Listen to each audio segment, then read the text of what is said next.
오늘의 큐티 말씀은 전도서 7장 1절부터 14절입니다.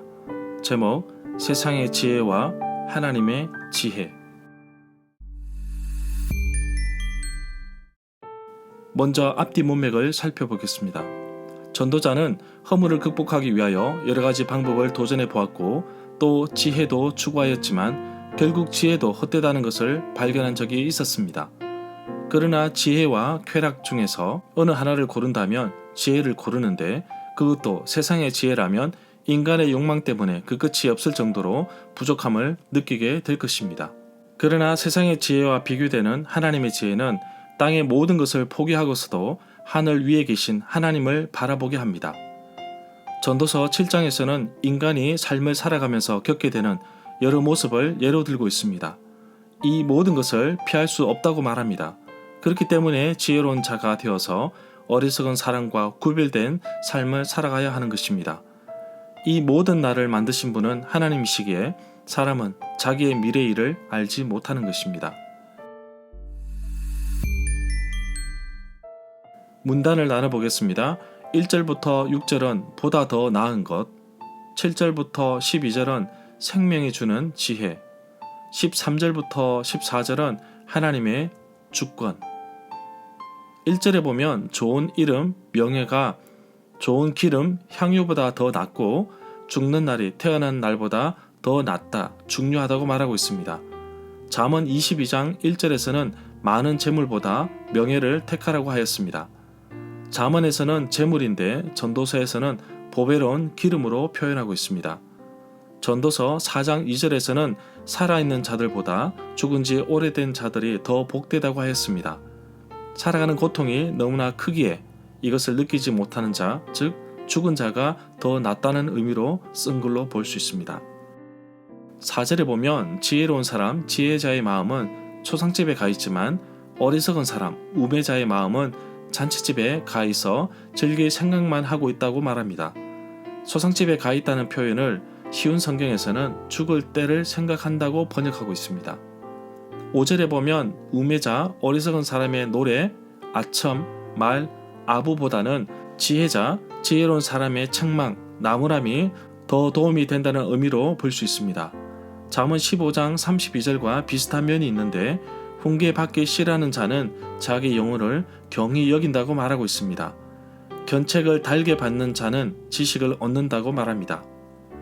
6절에 보면 가시나무는 마태복음 13장 7절에서 4가지 밭 가운데 등장합니다. 이스라엘 지방에서는 가시나무는 농업의 큰 장애물이 됩니다. 실제로 가시나무의 가시는 거의 볼펜 길이 정도로 뾰족하고 깁니다. 농부들은 밭을 갈기 전에 먼저 불을 질러서 가시나무를 태운 후 흙을 갈아엎습니다.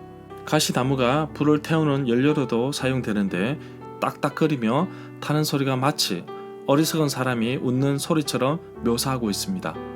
7절에 보면 탐욕으로 옮긴 히브리 낱말의 본뜻은 강압이라는 뜻입니다. 지혜로운 사람이라고 할지라도 강압이라든지 뇌물이라는 것으로 충분하게 망칠 수 있다는 사실을 말해주고 있습니다. 뇌물이 사람의 명철을 망하게 한다는 의미는 사람의 마음을 어둡게 하고 병들게 하여서 결국 뇌물로 인하여 망하게 됨을 경고하고 있는 것입니다. 10절에 보면 이미 8절부터 9절에서 다루었던 내용을 기반으로 10절에서는 당시의 사람들이 옛날 사람들과 비교하여 보았을 때 그때가 더 좋았다는 사실을 말하면서도 한편으로는 한탄하는 것으로 보고 있습니다. 11절부터 12절 단락에 보면 지혜는 유상같이 아름답고 지혜 있는 자를 살리기 때문이라 라는 말이 나오는데 지혜의 가치에 관하여서는 잠언 16장 16절에서도 찾아볼 수 있습니다. 잠언 16장 16절 말씀입니다. 지혜를 얻는 것이 금을 얻는 것보다 얼마나 나은고 명철을 얻는 것이 은을 얻는 것보다 더 나으니라. 13절에 보면 하나님께서 모든 것을 지으셨는데 때를 따라 아름답게 지으셨다고 전도서 3장 11절에 말씀하고 있습니다. 전도자도 이미 전도서 1장 15절에서 해 아래 모든 것이 헛되고 구부러진 것도 곱게 펼 수 없다는 사실을 깨달은 적이 있었습니다. 이미 하나님께서 이 세상을 경영하시기 때문에 어떤 누구라도 그것을 없애버리거나 누가 그것을 돌이킬 사람도 없다는 사실을 말해주고 있습니다. 절마다 상세한 설명과 구절에서 그리고 핵심 내용과 중심 줄거리는 네이버 블로그에 올려져 있습니다. 내게 주시는 교훈입니다. 전도서 7장 1절부터 9장 6절은 전도서의 5번째 부분으로서 전도자는 옛 지혜의 여러 가지 가르침과 논쟁을 말하고 있습니다. 세상의 지혜는 우리가 성공할 수 있도록 길을 안내하지만 하나님께서 주시는 지혜는 삶의 모든 영역 속에서 인간으로서 가치 있는 삶을 살게 해줍니다. 어쩌면 전도자는 글을 쓰면서 사람들이 자기 자신의 한계보다 하나님을 바라보게끔 하고 있습니다. 전도자는 지혜로운 사람이 선호하는 영역을 잘 정리하고 있습니다.